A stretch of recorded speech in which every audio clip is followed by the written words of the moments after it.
What's up, Falcons Nation? It's your boy Jew coming at you guys with another What's the Word Dirty Bird Wednesday. I appreciate you guys for tuning in tonight. We do this every night at 8 p.m. Eastern Time. I appreciate each and every one of you guys for continuing to tune in. Definitely hit that like, hit that subscribe button for your boy if you haven't already done so. But we definitely going to jump right into the chat. But we got a lot to talk about tonight. A lot of interest right now in the NFL. But with that being said, let's jump right into the chat. YMOF Jamal, what's going on, man? I appreciate you being the first one in the chat tonight. Definitely make sure you guys share out this content. But I appreciate you joining me tonight. Joseph Thornton, what's going on, man? I appreciate you joining me tonight as well. Bubba Gump, what's going on, man? I appreciate you joining tonight as well. And also, my boy ATM, what's going on, man? He said he's interested in hearing my thoughts on Calvin Ridley situation. Most definitely. We're going to definitely talk about that. That probably will be the first topic of the night because we know that a lot has went on so far this week. Ghost Peppers, what's happening, man? I appreciate you joining tonight. And April Thomas, what's going on, Miss April? I appreciate each and every one of you guys joining me tonight. But we're going to jump right into it. I know we'll have a bunch more joining, and I'll hop back in the chat and say what's up to everybody. But I hope you guys are having a great Wednesday. It is hump day, so it's all downhill from here. So I hope you guys are having a great week so far. But we are going to go ahead and jump into the first topic of the night, which is the infamous Calvin Ridley. I know you guys all seen it. Everybody, unless you've been under a rock, everybody's probably heard that Calvin Ridley is suspended for the 2022 NFL season for gambling and betting on NFL games. I did make a short video a couple days ago when it first dropped that he was being suspended. I'm extremely disappointed in Calvin Ridley because they talk about the rules. They go over the rules with all of the players in training camp and pretty much in OTAs. They pretty much go through the rules of the rules of the game. So at this point, Calvin Ridley to me is a veteran in this league. He's in his third or fourth year at this point. So he should have known better. As far as gambling, I do think that Calvin Ridley was really selfish in this situation with him not thinking about his team and thinking about himself. He was supposed to be on a mental leave, or he took a break due to mental health is what he stated. So I don't want to judge or prejudge Calvin Ridley because I don't know, whether the mental health thing was real or not. But I'm extremely disappointed in Calvin Ridley in this situation personally, because he was one of the leaders of this Falcons team, was supposed to be one of the leaders of the Falcons team. And I feel like he let everybody in the organization down. I feel bad for Arthur Blank, our owner. This is like the third time that he's had pretty much one of his star players either get in trouble or not want to be on the team anymore. With Julio Jones, with the situation with Mike Vick years ago, getting in trouble and end up going to prison. And then now Calvin Ridley with this whole gambling situation and not being able to play this year, being suspended for the year. And basically he's suspended indefinitely. So he's going to basically have to apply for reinstatement with the league. So he's not out of hot water. He's suspended right now for this season, but who's to say he won't be suspended for even longer than that? So hopefully Calvin Ridley learned his lesson from this whole situation. But I am kind of thinking that this is a blessing in disguise with this whole Calvin Ridley ordeal, because I mentioned in my last show, or What's the Word, Dirty Bird, or maybe 2 shows ago, that we need to know what we need, how we need to move as far as Calvin Ridley, whether he wants to be here, whether he wants to be traded. Well, now we know that we're really not going to get anything for Calvin Ridley other than the $11 million that's going to be taken off of the salary cap. We really can't get anything as far as trading him. They were looking to trade him, but Arthur Blank and Terry Fontenot basically found out, I believe in February, that Calvin Ridley had got into some trouble due to this gambling situation. So I heard that it was some teams out there like the Patriots that were interested in trading for Calvin Ridley, But Arthur Blank and Terry Fontenot and us being the great organization that we are, they didn't try to fleece another organization, being that they knew, a suspension was coming down the pipe. They basically just held on to Calvin Ridley at this point, due to them knowing he was going to get in trouble with the league at some point this offseason. But with that being said, like I said, I think this is a chance for the Falcons to move forward. I do think that Calvin Ridley's days as an Atlanta Falcon are over. At this point, I do believe he's played his last snap or played his last game as an Atlanta Falcon. Once his suspension is over, I expect the team to either release him or trade him. But I definitely think that the Falcons should get back some type of compensation for Calvin Ridley. But that's pretty much where I stand on the whole Calvin Ridley thing. I was very disappointed when the news broke. I do think that Calvin Ridley was very selfish in doing what he did. And I feel like Calvin Ridley should have been smarter in this situation. I mean, you could have had anybody bet on games for you. Why are you betting from your phone? And that's what makes me think, did he even know the rules? I know that they talk about all of the players knowing the rules, but how do you bet on games from your phone, NFL games, when you know better? Like, you don't have a cousin, you don't have somebody in your entourage that you could have bet on the game for you. Like, why are you doing these things? So I just feel like Calvin Ridley had too much free time on his hands. He wasn't thinking.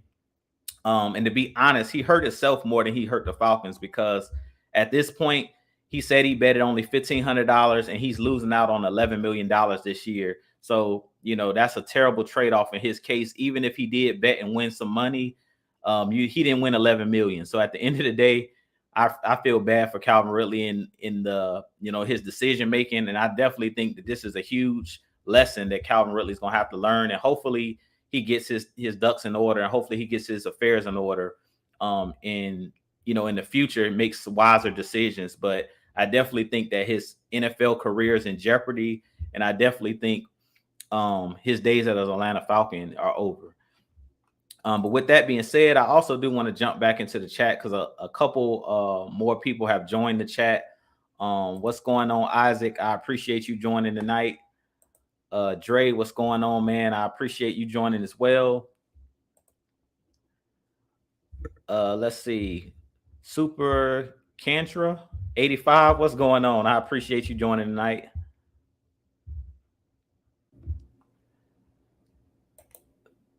Brian Peoples, what's up, man? I appreciate you joining as well. I hope you're having a great Wednesday night. Coach Wills, Sports Rants, what's going on, Jew? Let's get this started. Yeah, what's up, man? Mad Mike, what's going on, man? Y'all definitely go over and hit that like and subscribe button at Mad Mike Sports as well. He's on this road to 7,000 subscribers. I'm still on my road to 2,000. So you guys make sure y'all show us some love and go over there to 6-Man K Styles as well and show him some love. He's on this road to 1,000. 11 million. Good for right now. Okay, yeah. Millie Mills, what's going on, man? I appreciate you joining tonight as well. And Tony Wright said, what's popping? What's going on, man? I appreciate you joining tonight as well. So with that being said, I do want to go ahead and jump into the next topic. Like I said, at this point, Calvin Ridley, he made a huge mistake. And at this point, he's paying, he did the crime. Now he's going to pay the time. So at this point, I feel like our Falcons have clarity heading into free agency next week and moving forward. And we have clarity now on what we should do heading into this NFL draft. But before I do that, I do want to talk. The next topic we're going to talk about is going to be NFL news, because there's been a lot of breaking news in the NFL the last 2 days. First off, Aaron Rodgers signed a $200 million deal extension with the Green Bay Packers. I did see this coming. I didn't think that the Packers would allow Aaron Rodgers to walk in free agency. I really feel like Aaron Rodgers just wanted to be paid, and that's the reason he was making a big deal, saying that he might leave Green Bay or maybe wanted out. I didn't believe it from the start. I knew that that Aaron Rodgers mainly just wanted to be paid and be the highest paid player in the league, and he did win that bout or win that battle. Green Bay did decide to pay him, which I think was the right move on Green Bay's part. And I feel like Aaron Rodgers, the best spot for him in the league right now, I think, would be Green Bay. I know a lot of people were saying Denver was a team that he possibly would have been traded to or would have went to. But personally, I think that Green Bay is the best spot for Aaron Rodgers at this point in his career. He's played his whole NFL career there in Green Bay. And I think that that's pretty much a match made in heaven for that franchise and for Aaron Rodgers. Also, yesterday news broke that Russell Wilson was traded from the Seahawks to the Denver Broncos, which I think was a huge move for both teams. I think it was a solid trade. Russell Wilson wanted out of Seattle due to not being protected by the offensive line there in Seattle, and because he just wanted a fresh start. And I definitely think this was a good opportunity for the Denver Broncos to go ahead and bring in another veteran quarterback. We've seen in the past when they brought in Peyton Manning, they had a team that was pretty much put together and built. Peyton Manning was dropped right into a great offense, and he was able to lead that team to 2 Super Bowls and was able to win 1 Super Bowl before he retired. And I feel like this is a similar situation with Russell Wilson as well. And also, we've seen today, Carson Wentz was traded from the Colts to the Washington Commanders.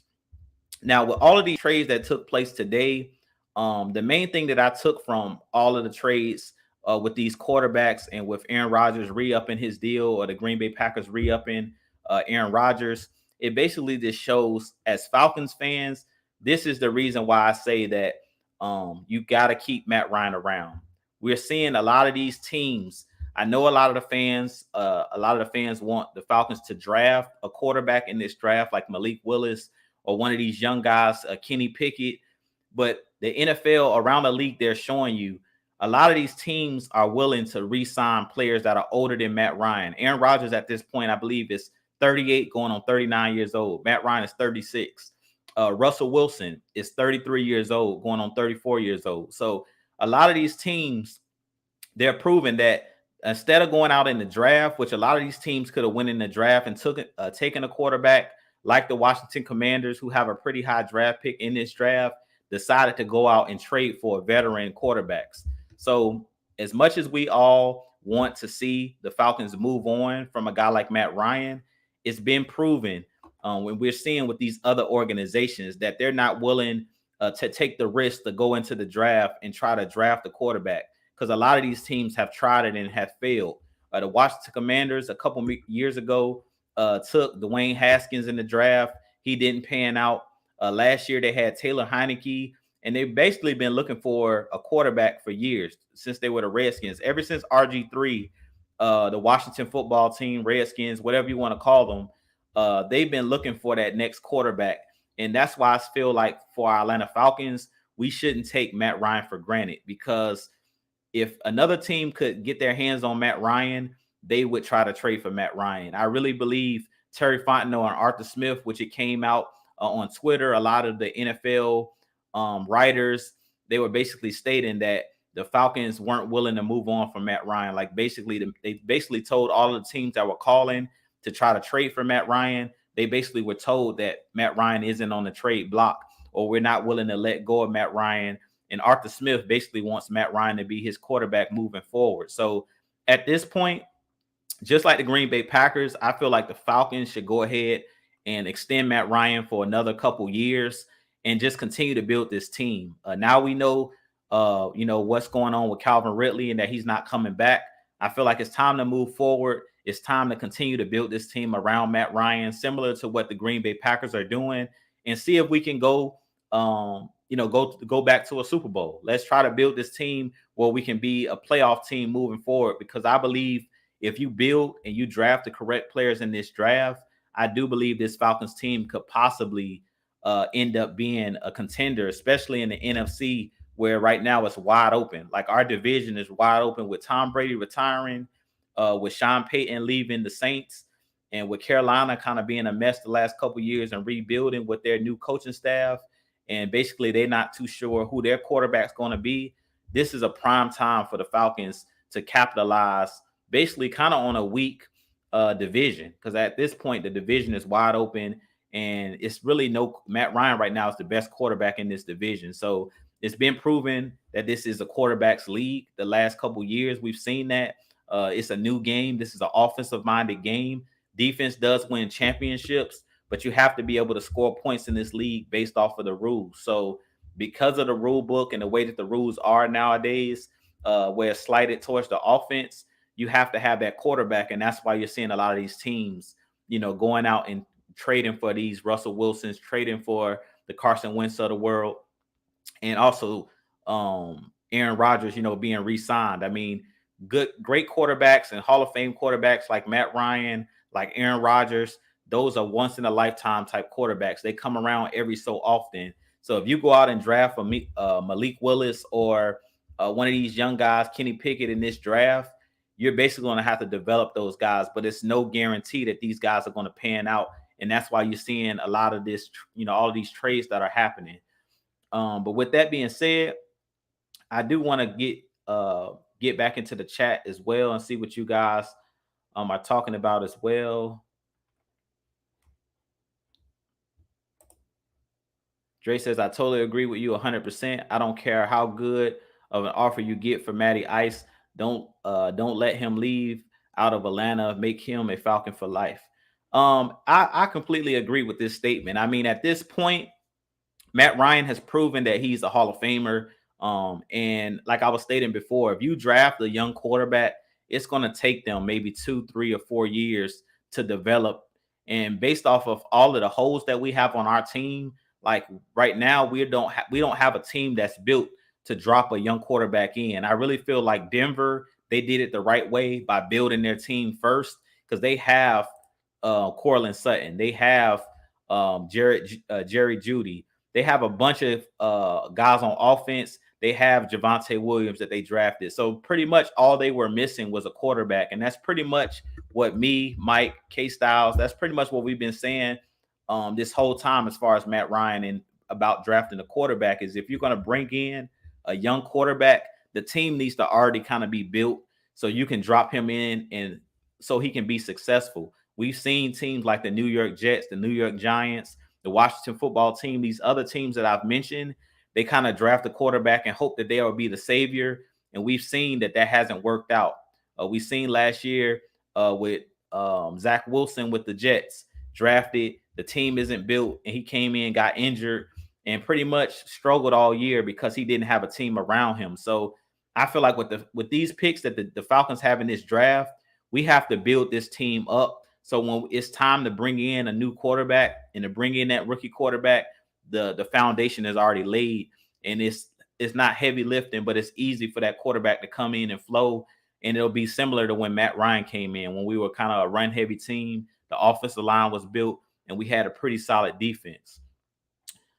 But with that being said, let's get into the next topic. But I definitely am intrigued by what I'm seeing. With these quarterbacks moving, I'm definitely intrigued to watch the AFC. They have a ton of quarterbacks over in the AFC, and especially in the AFC West. That's going to be a really intriguing division with now Russell Wilson, Justin Herbert, Derek Carr, and Pat Mahomes. That's probably the toughest division in football now, with those four, good quarterbacks to great quarterbacks. I don't think that Derek Carr is a great quarterback, but I think he's a pretty good quarterback. But Russell Wilson, Justin Herbert, and Mahomes, I think those guys are going to be great quarterbacks, or already are great quarterbacks. So I think that's going to be a very intriguing division to watch. And it's going to be a really, really good playoff bracket next year in the AFC side of things, with all of those great quarterbacks over there. But on the NFC side, like I said, it's wide open. So our Falcons have a chance to definitely get into the playoffs, because if we look on the NFC side, you really only have the Rams that won the Super Bowl last year, that has a stable quarterback. You got the Cardinals in their division that's pretty solid with Kyler Murray. But other than that, you really don't have, and other than Aaron Rodgers and the Packers in that division, the Vikings are struggling, the Bears are struggling, the Lions are the Lions. Then if you look in our division, the Saints don't have a quarterback. The Carolina Panthers really don't have a quarterback, or don't know which direction they're going in. The Bucks don't have a quarterback. So right now, the Falcons are one of those teams where you can say are kind of stabilized at the quarterback position and at the head coach position. So if we draft correctly, we should be a playoff team this coming year. And then in the NFC East side, you have the Cowboys, who are losing a lot of players because it looks like they're going to release Amari Cooper. They're going to release Tank. Looks like they're going to release Tank Lawrence. So it's wide open on the NFC side. So I'm very intrigued to see how this year is going to play out. I'm very intrigued to see how the free agency is going to play out. But with that being said, let's see here. The next topic that I want to get into is the NFL Combine.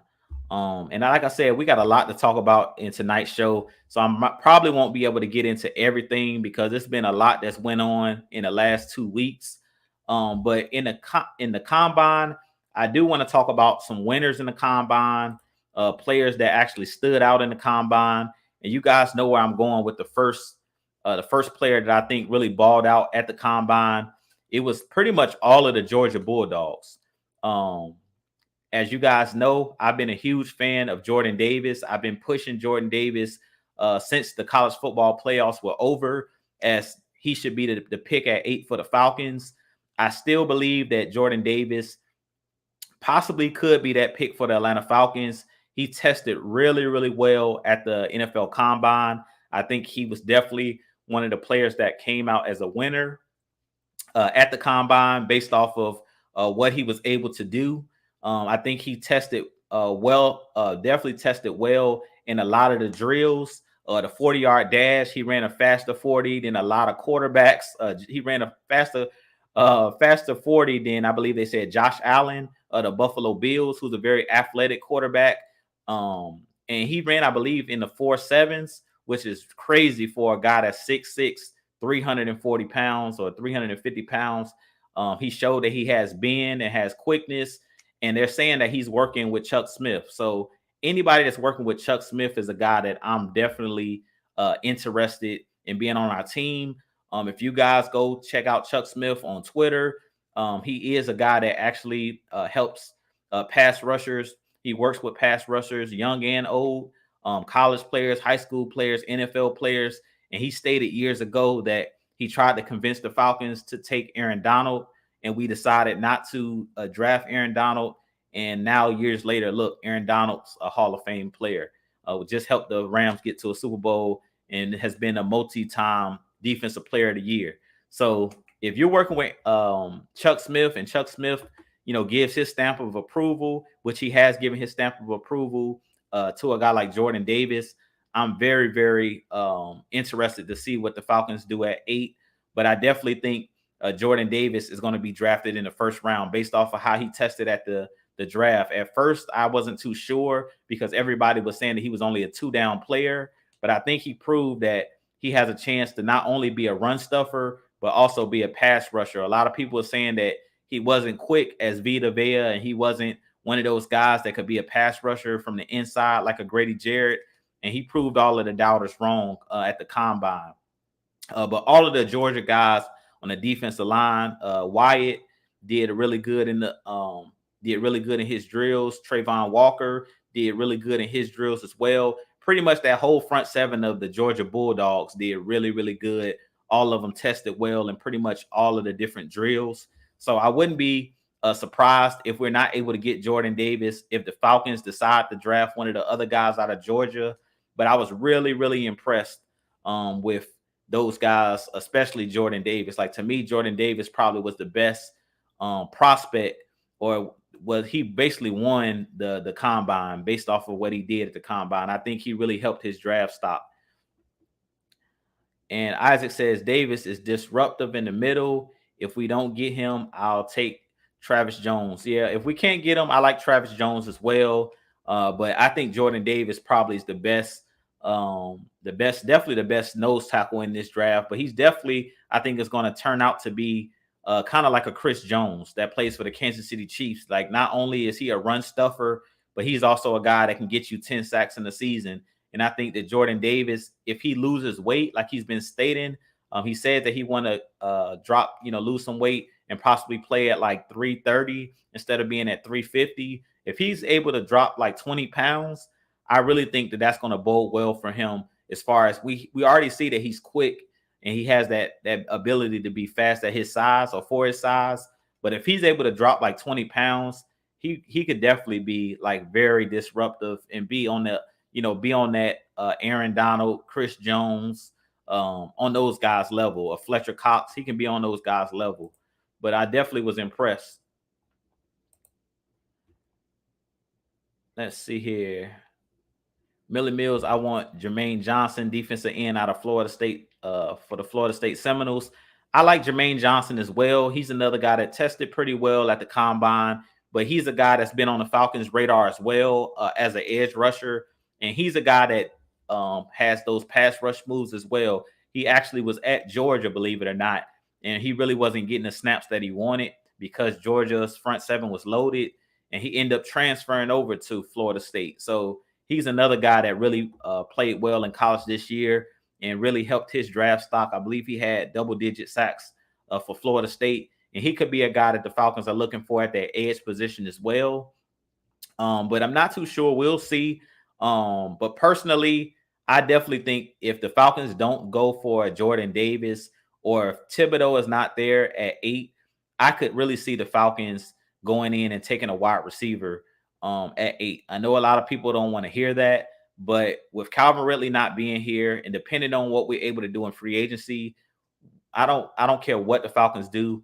We have to get Matt Ryan some weapons. Like last year, we can't go back into this season with no guys on the outside and having just to use Kyle Pitts to be that sole guy on the outside that can beat man-to-man coverage and that can win one-on-one matchups. Like we're going to have to go out and get a wide receiver. So I know a lot of people don't want the Falcons to go for a wide receiver again, because we've been known to take wide receivers early in the first round and things of that nature.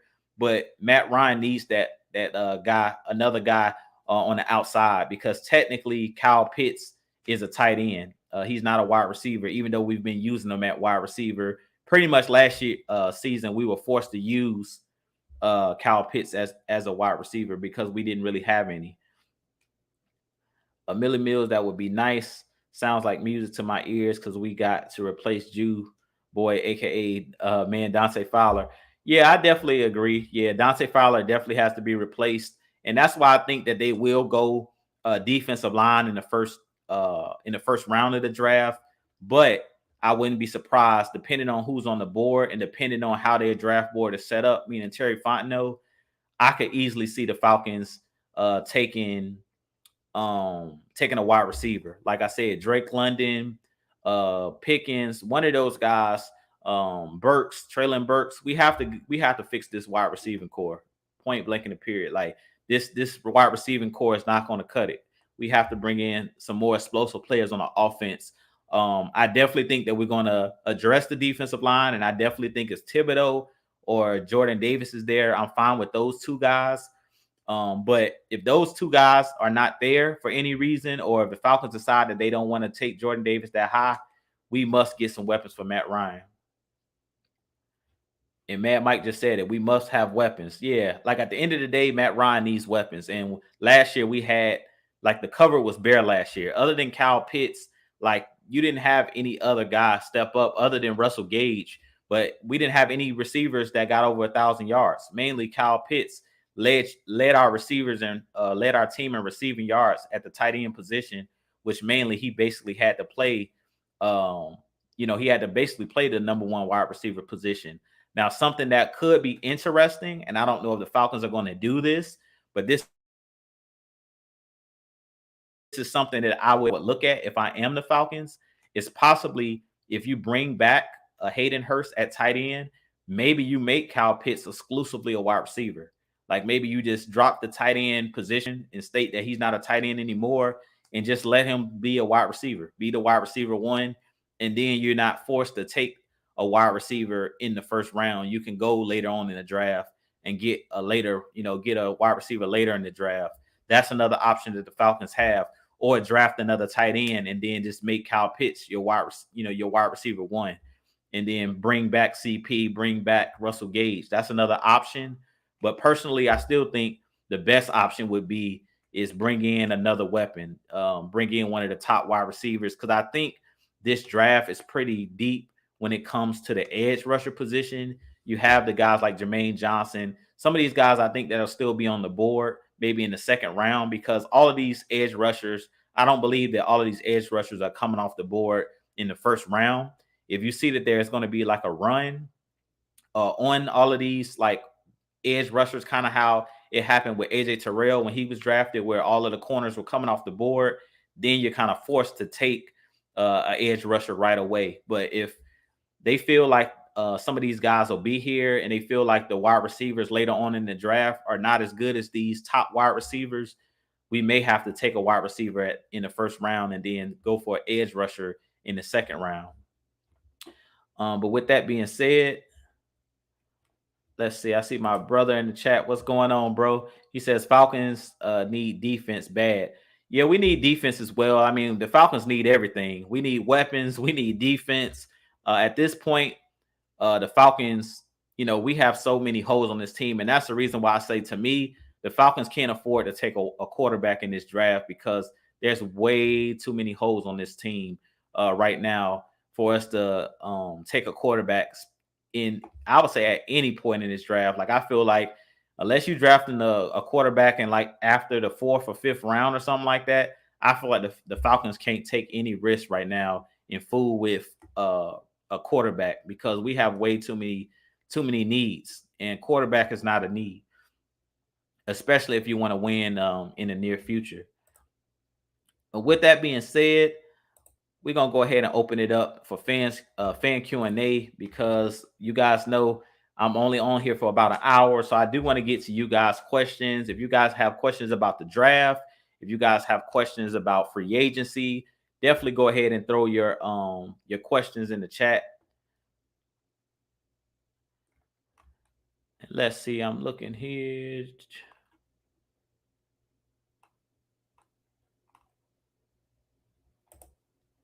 And Tony Wright says, if free agency, we re-sign Cordero, Russell Gage, and we sign James Daniels and Christian Kirk.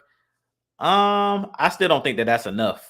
Like, we're gonna have to bring in. Even if you bring back Calvin Ridley. If you bring back CP and if you bring back Russell Gage, I don't think that that's gonna be. I don't think that's gonna be enough.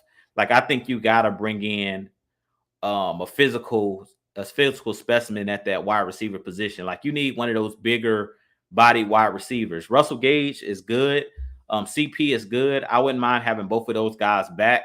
But to be honest with you, I think the Falcons still have to go out and get a big body wide receiver. Like Christian Kirk is a guy like you use in the slot. Russell Gage is best in the slot. He can be a number 2 on the outside, but he's best in the slot. And then to me, Cordero Patterson is better at the running back position. And this is what I talked about in my last video that I did on why the Falcons should re-sign Russell Gage. It's like, I don't think that Cordero Patterson is a legitimate wide receiver too. Like, if the Falcons decided to draft a running back and said, we're going to re-sign CP, we're not going to bring back Russell Gage, I don't think that Cordero Patterson has the route running ability to be a wide receiver too consistently. Like, I really think that Cordero Patterson is best used like a Deebo Samuel, where you put him in the backfield, you use him as a Swiss Army knife, you put him in a slot, you put him on the outside, but he's not a guy I don't think you can just line up every single play like a Calvin Ridley, like a Russell Gage, and say just run routes, every route on the route tree. I don't think that Cordero Patterson can do that consistently. I think he's best when you match him up against a linebacker, you match him up against a safety, which we did a lot last season, where he started out in the backfield and then Matt Ryan motioned him out, where it basically forced the linebacker to cover him, or it forced the safety to cover him. If you go back and watch last season when Cordero Patterson matched up against cornerbacks, he didn't really create a lot of separation. He did against the Saints in that one play where he caught that streak pattern up the sideline. But if you go look at Cordero Patterson's game on tape, he's not a guy that really runs every route on the route tree. He's best kind of used as a running back, or the way that Arthur Smith was using him.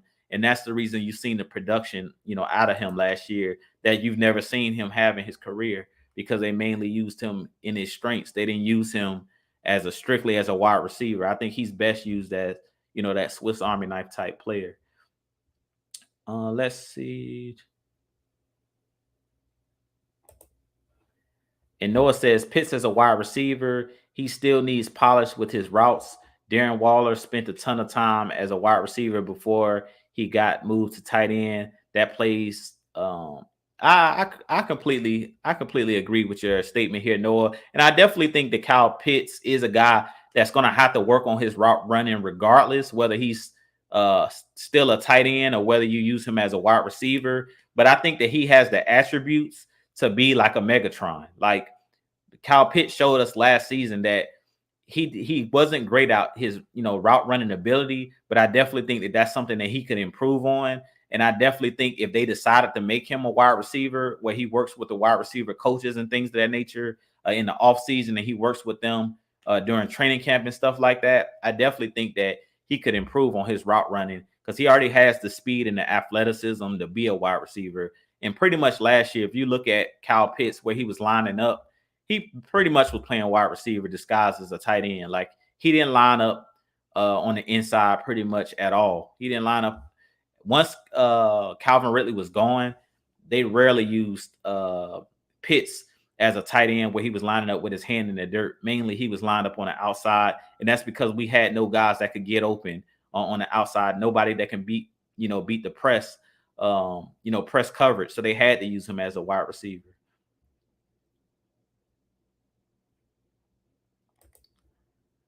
And Ghost Pepper says, Jew Talk Sports, what are your thoughts on Ole Miss Sam Williams, 6'4", 265 pounds? I haven't seen tape on him, so this is somebody that I can also add to my draft board. But he sounds like he has the measurables to possibly be one of those guys. Now, one thing that I do when it comes to these prospects is I look at the tape. I don't, just base it off of what they did at the combine, because the combine can be tricky with a lot of these guys. I like to look at what they did in the combine along what they did at the tape. But to me, what you did in college trumps what you did at the combine. So if you don't have the tape and you haven't put out good tape, like where you got good technique of actually playing football, but you're able to go to like the combine and have great numbers, I would base it off of your tape. That's the first thing I look at is, highlights. I go and look at the tape of these college players to see their technique and see what they did on the college level of actually playing, in football games, not just the combine and, what guys are able to do at the combine. Because there's been a lot of guys that are kind of like workout warriors or guys that have great numbers at the combine, but then when it comes down to it, they're not really, they're not really good football players. So I don't know. I would have to go in and take a look at Sam Williams to see, but I definitely like his measurables. I definitely think that his measurables, he sounds like he could be legit.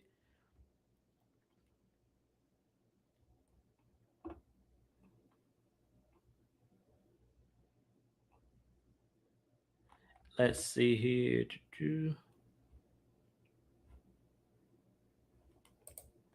Millie Mill says, does Jameson Williams fall? I don't know if Jameson Williams is going to fall in the draft, to be honest. I think that's what he's asking. I think that Jameson Williams is a first round talent, but he had that injury. I think he had like a torn ACL in the championship game, but he's a speedster. Like that dude is similar to like a Calvin Ridley to me as far as his speed and his route running ability. I think he's really good. And I think if he wouldn't have got injured in that game against Georgia, he was really, really playing well. So I definitely think that Jameson Williams is a guy that I don't know if the Falcons will look at him because of his injury, and we need guys that can come in right away and like help our team. So I really don't want the Falcons to take someone that is injured or is coming off of an injury necessarily on the offensive side of things. Like we need guys that can come in and play from day one because we all know the cap situation. Based off of our cap situation, we need guys that can come in and contribute like day one, both on the offensive side and the defensive side. Kind of how we seen last year with Kyle Pitts, where he was basically able to come in, hit the ground running. I definitely think that that's something we're going to have to do. Now I see someone said Jelani Woods, tight end, 6'7", good hands and good blocker. I guess he's a tight end. I don't know. I haven't actually seen him as well, but he definitely sounds like he is as well, has great attributes. Don't know if the Falcons will take a tight end, but if they do, if they allow Hayden Hurst to walk, and if we don't draft a veteran tight end, I could see the Falcons deciding to bring in another tight end, because we didn't see a whole lot of multiple tight end sets last year. Early in the season, we saw a lot more, but due to COVID and a lot of guys getting injured, like Hayden Hurst was injured for a couple games. And then I think Lee Smith was actually out for a couple games later on in the season. The Falcons had to turn to Parker Hesse. We didn't have enough tight ends where we can run those multiple tight end sets, but that could be another way, to get Matt Ryan more weapons, and we can play more physical style football. If you decide to take a tight end, and then you can use Kyle Pitts more as a tight end, where it's a double tight end set, and that that could bode well for the Falcons as well.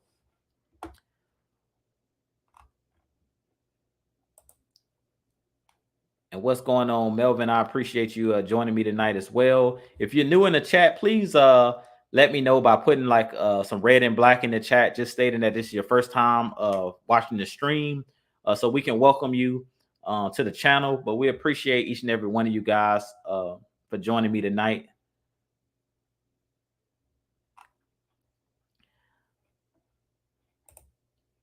And Norman says Drake London's coming off an injury. Yeah, I think Drake London had an ankle injury, but from my understanding, I think he'll be ready to go come week 1 of the NFL season. So that's what I'm talking about when I'm saying coming off injury. I like Drake London a lot, but I think Jameson Williams, I don't think he'll be ready to play week 1, because he got injured like late in the season, like whenever the college football playoff was. I think that was like around December or January. So I doubt he'll be ready to go start a training camp. He definitely won't be ready for like rookie mini camp and OTAs and all of that. So I want a player that's going to be ready to go week 1, to lace them up, because we need somebody that can go out there and help Matt Ryan on the offensive side of things. So I don't think Jameson Williams will be ready. And I think he had like a torn ACL. Drake London's injury was an ankle injury. So I think he'll be ready to go come week 1 or come training camp.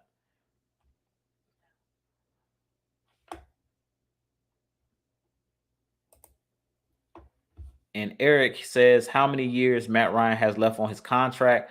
I think Matt Ryan has 1 year after this year. So I think it's like 2 years that's currently left on his deal. But if I'm the Falcons, I'm extending him like another 2 years. Like I would extend him another 2 to 3 years, depending on how long Matt Ryan wants to play.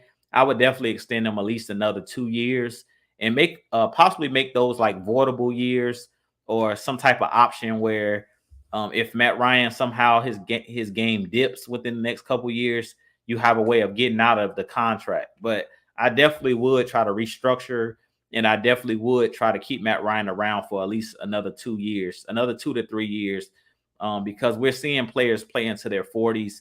And to me, Matt Ryan really hasn't shown me a lot of drop off in this game. So based off of him still playing well, as long as Matt Ryan wants to be here, and as long as he's playing well, I wouldn't take that risk of just releasing or trying to trade Matt Ryan. And based off of his salary cap, the best thing for our cap right now is to try to restructure some deals. So if Matt Ryan is willing to restructure, and you can restructure him, I would go ahead and make that happen to create space for the cap as far as free agency.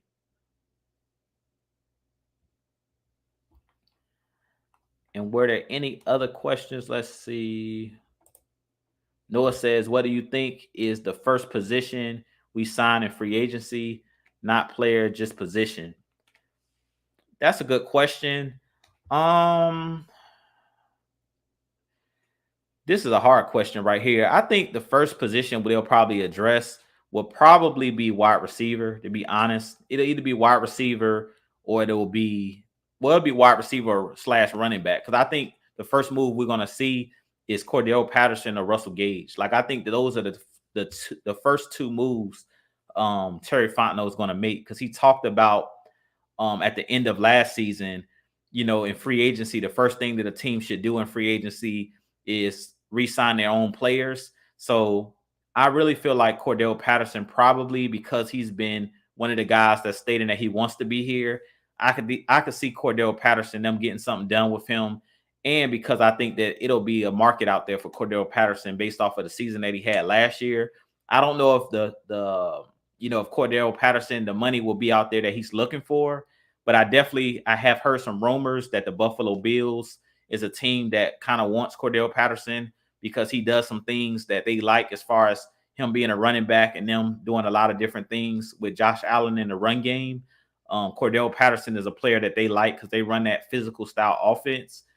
So I definitely think that they'll try to bring Cordell Patterson back. But I think wide receiver, to answer your question, Noah, would be the first position or the first shooter drop, as they say. I think that that'll be the first position that the Falcons, if they're able to restructure some deals, I think the first player that'll be re-signed is either Russell Gage or CP. Probably CP because he stated that he wants to be here. Even though both him and Russell Gage stated that they want to be here. Foye, I would say Foye, but I think at this point, Foye, I think the market's going to be too rich out there for him. And I think that he's going to go on the greener pastures and probably sign with somebody else because he's not going to be able to turn away all of the money that somebody's going to throw at him.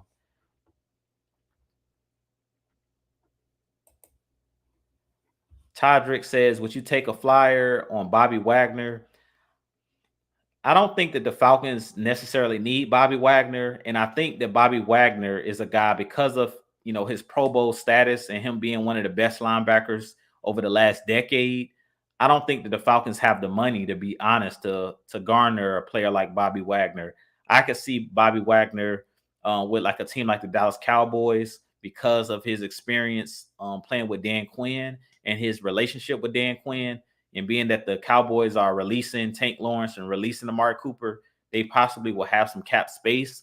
But I don't know where Bobby Wagner lands because he's an older linebacker at this point. Even though he's still playing at a high level, I don't know what teams are going to be willing to pay him to play for their team. Like if they're willing to give him the bag. So I don't think he'll be here in Atlanta. I think if the Falcons are going to re-sign a linebacker of that caliber, they'll just bring back Foye because he knows the scheme already. He's familiar with the players and he's familiar with everybody in the locker room. And last year he was a signal caller. But I don't think that Bobby Wagner will sign with the Falcons. And I really don't think that Bobby Wagner wants to play with a team like the Falcons, just to be honest with you, because he's just coming from a team in Seattle the last couple of years that's been at the bottom of the league in defense. And I think Bobby Wagner would rather go play now that he can choose where he can go play because he was released by the Seahawks. I think he's going to choose a place that has a solid defense already where he'll have a chance to compete and win a Super Bowl. I don't think he wants to try to go to a team that's kind of in the phase of rebuilding, if you want to say rebuilding or retooling. And that's the Falcons right now. We're kind of in a retool mode. If Dan Quinn was still here, then I definitely think the Falcons would be looking at Bobby Wagner. But because the ties with Dan Quinn are no longer here, I don't think Bobby Wagner is even thinking about the Falcons as a possibility.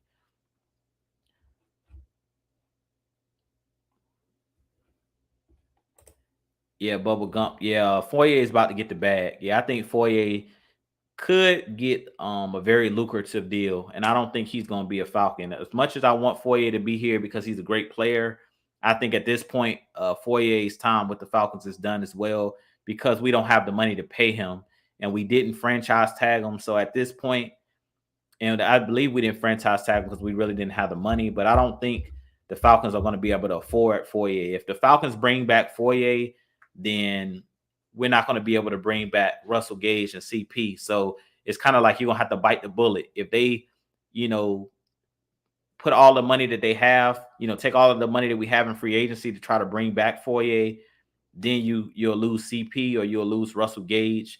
And at this point, I think that the Falcons know that Michael Walker is a kind of guy that's shown signs and he's kind of developed over the last couple seasons. So at this point, I don't see a reason why you should even. I would love to pay Foye and bring him back, but I don't think you can because you have Michael Walker waiting in the wings and you still have Deion Jones. So I don't think you'll be able to pay, Foye the kind of money he's going to be looking for. He says they was talking about how Devondre Campbell balling out in Green Bay on NFL Access. Yeah, Devondre Campbell had a really good season last year. He was an All-Pro for the Green Bay Packers as their inside linebacker or middle linebacker. And Devondre Campbell is a very good linebacker. He just struggled in coverage when he was here with our Falcons. I think him and Foyer, their games are similar. Foyer is just more athletic and better out in space. Foyer is better in coverage and better coming downhill. But Devondre Campbell is a tackling machine as well. I think he finished like top 5, if I'm not mistaken, in tackles as well. So he was right there behind Foyer. He was right there behind Foyer when it came to tackles. He had over 100 tackles last year. So Devondre Campbell is one of those guys that was really good with our Falcons. He, like I said, he just struggled his last couple of years at trying to cover guys out of the backfield. But just coming downhill and being a thumper type linebacker in the run game and being able to stop the run, Devondre Campbell's really good at doing that. And that's what Green Bay asked him to do. They didn't really ask him to cover a lot. They just asked him to come downhill and thump. Xavier says Foyer is a linebacker we should go after, but realistically, we will have to draft one or sign a vet off their rookie deal, looking to prove they can play on a 1-year prove it deal. And that's what I think will happen. I think the Falcons either draft a linebacker or they go out in free agency and just bring in a veteran. And that's possibly just to be a backup. Because I really think if Foyer does sign with another team, I think that Michael Walker will be the starter. So I think you'll have to move Deion Jones back to inside linebacker, and then you'll let Michael Walker play the outside linebacker role. Because I don't know if Michael Walker is ready to take over, take that mantle of being the signal caller. Even though it could work, they could let Michael Walker be that inside linebacker, the middle linebacker, and Deion Jones is right there, kind of like he was there with Foyer last year, to kind of mentor him and bring him along. But Foyer or Michael Walker, I think, is a guy that's very capable of being a downhill linebacker, being a middle linebacker as well. Like he showed last year some signs that he could be a guy similar to Foyer that has developed over the last 2 seasons. And he played really well when he got his opportunity. So I was really impressed with Michael Walker last year. And I wouldn't be too concerned if Foyer did walk. I'm very confident that Michael Walker and Deion Jones would be a pretty good tandem.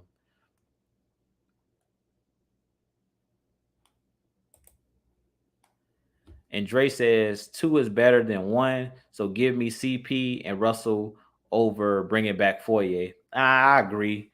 Like, I feel like I'll keep CP and Russell Gage before I pay Foyer the kind of money he's looking for. Now, like I said, don't get me wrong. I love Foyer. He's one of my favorite defensive players on this team. I just think at this point, the Falcons don't have that money. Like the money he's going to garner in free agency, I think somebody's going to throw that money at him. Kind of like a Seattle Seahawks. Like they lost Bobby Wagner, but Foyer is still in his prime, just entering his prime.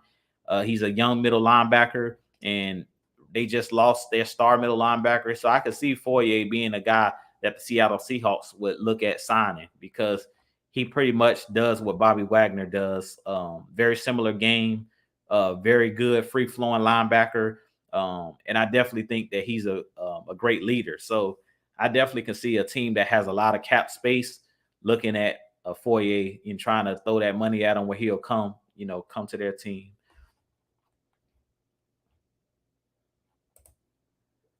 Tony Wright said that's because with Devondre Campbell was playing the 4-3 outside linebacker, but in Green Bay, he played the 3-4 inside linebacker, which is his strength. Campbell was playing out of position here. And I agree. Devondre Campbell is more of an inside linebacker than an outside linebacker. Like I say, he struggled in covering running backs out of the backfield, like on wheel routes and stuff like that. And he struggled covering tight ends. Like you said, in the 3-4, he was that inside linebacker where he could just be a thumper, just come downhill, play in the run game mainly, and rush the passer. And when he did have to cover, he basically was just covering the flats. Like he didn't have to worry about covering 20, 30 yards down the field like we asked our linebackers to do here. Like we asked Foyer, we asked Deion Jones when Dan Quinn was here in the cover 3 scheme for those guys to cover the middle of the field a lot and cover running backs and tight ends. and match up with guys that are more athletic. So I definitely think that Devondre Campbell fit Green Bay scheme better, and also Green Bay has a better defensive line than us as well. We got to remember Preston Smith, Zadarius Smith, all of those guys that they have on that defensive line in Green Bay. In the middle, they really good. Kenny Clark, Rashawn Gary, like they have a rotation of pass rushers there in Green Bay, and that defensive line is really stout as well. So that's another reason why Devondre Campbell is playing well, and that's another reason why I say our Falcons are going to have to improve the defensive line, because that'll help the play of your linebackers when you have a good defensive line in front of them.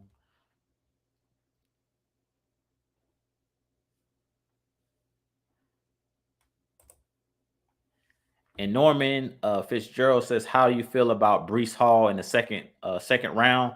I like Breece Hall. I'm actually going to do a video on Breece Hall. He's been one of the players that I've been watching his tape, and also um, looking at his highlights and things of that nature. And I like his game. Breece Hall is really physical.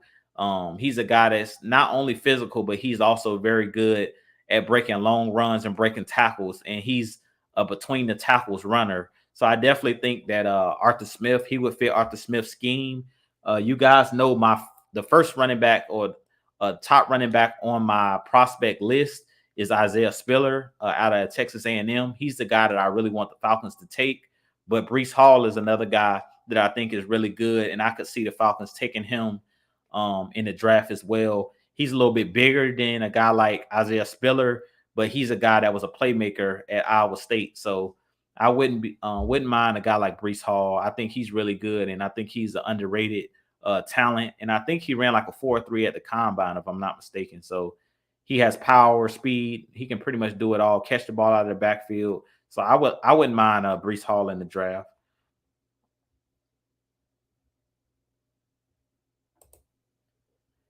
Andrew G said, "I can't believe Denver traded 3 players and 5 picks for Russell Wilson." Yeah, I definitely think that they overpaid a little bit for Russell Wilson, but that's what happens when you have a Hall of Fame type quarterback, a Super Bowl winning quarterback. I definitely think that Russell Wilson is a top 5 quarterback when he's playing at the top of his game and when he has the weapons around him. So I'm not surprised to see what they gave up to get him. And Denver is a team like I was talking about earlier. I don't know if you were in the chat earlier, Andrew, but earlier in the show I was basically talking about with Russell Wilson, or with Russell Wilson going to Denver. They're a team that's kind of ready to win now. Like they've drafted wide receivers, they've drafted offensive linemen, they've drafted defensive players. So all they really were missing was that key piece, which was a quarterback. So at this point, Denver's kind of retooled and did the same thing they did years ago with Peyton Manning. They're basically just dropping a really good quarterback into a ready to win situation. So it's similar to Tom Brady and the Buccaneers as well. Like they basically dropped Tom Brady into a team that was ultra talented, and all they needed or were missing was a Super Bowl caliber quarterback. So that's what Russell Wilson is walking into with the Broncos.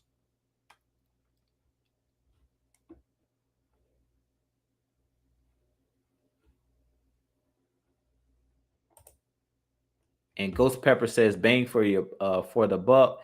Keelan Cole, the guy has played with some miserable teams and quarterbacks.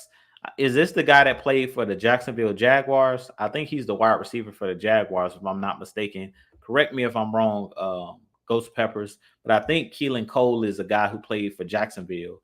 If that's the wide receiver from Jacksonville, I think he's solid. I don't know if he's a number 1 or number 2, but I think he's like more of a number 3 or 4 wide receiver, but he's not bad. And Tony Wright says, yeah, Seattle got tight end Noah Fant in that trade along with those picks, which is a good move by Seattle. And I agree. I mean, I don't think that Seattle would have let Russell Wilson go if he didn't kind of force his way out. The last couple of years, Russell have kind of been leaking things through his agent that he had a couple years ago put out a list of teams that he was willing to be traded to. he had a no trade clause. But I really think the reason that the Seattle Seahawks traded Russell Wilson was he wanted to go, and that's the reason why they let him go. I really think if Russell Wilson didn't ask to be traded or didn't ask out, I don't think they would have traded Russell Wilson. I really think the reason they moved on from Russell Wilson is because he wanted out. So they really had no choice.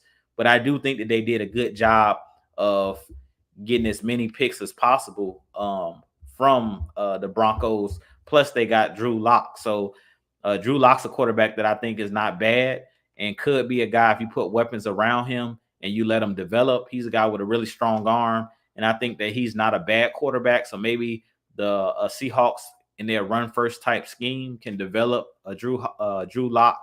Plus, they have all of those picks to try to rebuild that team because they let go of Bobby Wagner and they pretty much let go of all of the veteran guys they got on their team. So at this point, I definitely think that the Seahawks are in rebuild mode, but I think they did a good job because Noah Fant is definitely a very talented tight end, a guy really fast, a guy who was drafted out of Iowa a couple years ago at tight end, but he's a freak of nature. He's one of those guys that's really good. So they definitely got some building blocks to build upon. And let's see.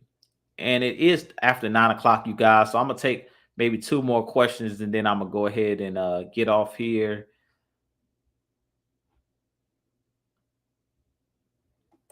And Brian Peoples made a great statement right here when he was talking about the Jacksonville Jaguars, Keelan Cole. He said he would rather have DJ Chark. And I agree. DJ Chark is really good. Like DJ Chark, I think, is better than Keelan Cole. And he's actually a big body wide receiver. So DJ Chark is a guy that I would look out for. I don't know if the Falcons have the money to sign him, but if we did have money to sign him, a guy that is not really being talked about because he plays for Jacksonville, but is a really good wide receiver and could be a really good wide receiver too, like next to a Kyle Pitts, is DJ Chark. DJ Chark is really tall. I think he's like 6'4", 6'5", and he had a really good season 2 years ago. I don't know how well he did last year as far as his stats, but I know 2 years ago, I had him on my fantasy team, and he was a really, really good player for the Jacksonville Jaguars, really underrated. I think he played his college ball at LSU, but he's a guy that is really good, underrated type player, but would fit in Arthur Smith's scheme because of his size. So I definitely like DJ Chark. I definitely think he would be a good pick for or a good player to pick up in free agency if we could afford him. And the last statement of the night. So Andrew G says, Jew, what do you think about Carson Wentz going to Washington? Good or no? I really like this move for Washington. To be honest with you guys, Carson Wentz is one of those guys that I'm a fan of. I think Carson Wentz is going to revitalize his career under Ron Rivera. They have a really good defense, and they have pieces, good pieces around him there in Washington. Washington has a really good defensive line, a really good, solid defense, and then they also have decent running backs. Tashawn Gibson is a really good running back who catches the ball out of the backfield. And then Scary Terry McLaurin is a guy we seen last year when he played the Falcons, pretty much killed us in that game last year when they came to Atlanta playing with Taylor Heineke. So now with Carson Wentz, I definitely think that the Washington football team is going to be a sneaky team in the NFC East. I think that they're going to give the Eagles and the Cowboys a run for their money in that division. I definitely think that the NFC East division has gotten a lot better due to the quarterbacks and due to Brian Daboll now coaching the Giants. But I definitely think that's going to be a competitive division. A couple years ago, when they moved on from Carson Wentz and decided to go with Jalen Hurts, I think that the Philadelphia Eagles made a big mistake. I do think that Carson Wentz is a really, really good quarterback. I think that he's definitely a better quarterback than Jalen Hurts. And I think that the Eagles are going to pay for it because now they're going to have to see him 2 times a year. I think that the Colts made a bad decision with letting go of Carson Wentz because last year Carson Wentz played really, really well. If you go look at his stats, I think he threw like close to 30 touchdowns and less than 10 interceptions. And he had a really good quarterback QBR last year. So he played really well. I think that they overreacted to the last game of the season. I think they lost to like Jacksonville or something like that, where it was kind of a do or die game to get into the playoffs. But I think the Carson Wentz is really, really good. I think that a lot of people are sleeping on him. If you go look at those Eagles teams that he was on prior to being traded, they didn't have any weapons really on at the wide receiver position. His best receiver was Zach Ertz, which was his tight end. So last year, when you put some weapons around him there in Indianapolis, where he had the running back, that running game over there with the Indianapolis Colts, he had that good offensive line. He showed how special he could actually be. I'm not too sure why the Colts decided to move on from him. I think they kind of overreacted to the last game of the season of not making the playoffs, where it was a do or die situation against Jacksonville. But we know any team can beat any team in one game scenario, any given Sunday scenario. So I don't think that they should have shaped their whole thought process, with Carson Wentz around that one game of missing the playoffs, because Carson Wentz played really well last year. And I think it's going to come back to bite both the Colts in the butt, and it's definitely going to come back to bite the Eagles. Now he's back in their division competing against Jalen Hurts. And I definitely think that the Washington football team is going to be a team that's going to be reckoned with. I think they are a couple pieces away on offense. They need to add some pieces on the offensive line, and they need to add another wide receiver opposite of Scary Terry. If they do that, I think they're going to be really, really good. And I think they're going to be sneaky good, because Ron Rivera is a really good coach, defensive-minded coach. We remember him from the Carolina Panther days. But with that being said, I do want to thank each and every one of you guys for tuning in tonight. Definitely hit that like, definitely hit that subscribe button for your boy. Definitely stay tuned to the channel, because I'm going to have a lot more videos coming for you guys this week. But I do appreciate each and every one of you guys. I'll see you guys on next Wednesday night at 8 as always. But Falcons Nation, rise up. You guys have a great Wednesday night and a great rest of your week. I'll holler at you guys. Peace.